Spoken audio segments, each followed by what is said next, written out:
this way and say to you, what is the toughest, what is the most irritating thing about being the SSG of Lagos? Tell us.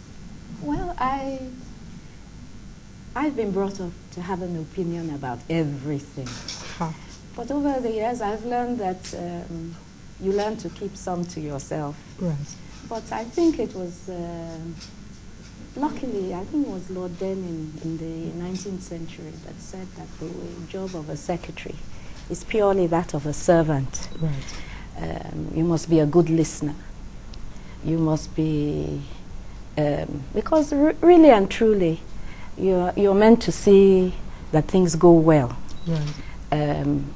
You listen, you do things that will, that don't need to get to your governor. Try and do as much as you can, because, as you know, if you take Lagos, for instance, the task is enormous. But by and large, I think not having an opinion about everything is the biggest challenge that I have. So oftentimes you are finding that you have to pinch yourself. Yes, I pinch myself, because I'm well aware of what a secretary should be. Right. But that does not make me, I'm no walkover. Right. But really, I like to listen, because if I listen well, I will know what to do. I will. I am passionate about Lagos, and I know that it is well with Lagos. I keep saying that, so it's good to be. I'm going to come to Lagos, and I do know that you are, you are a true Lagosian. Let me go back a little to your political career. I mean, oftentimes I've read a lot of materials about you, and what used to irritate me was that I didn't know until recently how far back your foray into politics goes and the amount of work that had gone on. Do you find this in the first instance irritating, that people just don't know the amount of work that you have done? Sometimes, but by and large, a lot of true politicians know how much I've done, know about me well, know what I had started. I've never really been a high-table politician. There are those that know how to get onto the high table with their big head ties and everything. Who expect to be on the high table? Yes, and who expect. They come into a function and they head for the high table without being called. You should be called to the high table.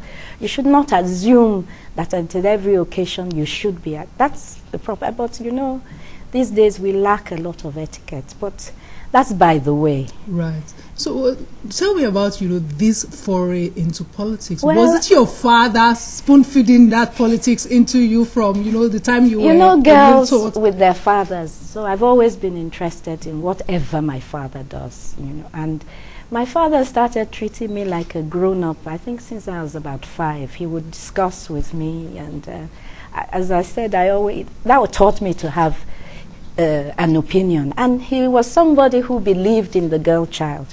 He believed that if you did not have a daughter, you haven't had a child. Really? Yes, he did. From the onset, he really, of course, every man wants to have sons, but he really, really believed in the girl child. He wasn't, he had the impression that I could do anything.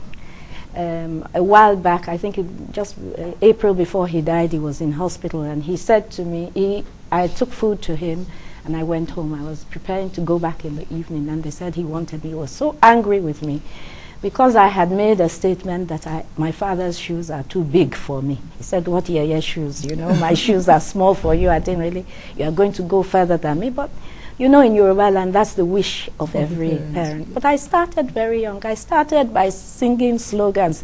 The first Yoruba I got to learn was Lori Okpe Lakukonjo Kokoma. My father was NCNC, and they would put me in vans, and I would sing around Lagos for the local government elections. NCNC was very prominent at that time in the Lagos Town Council, as it was called then.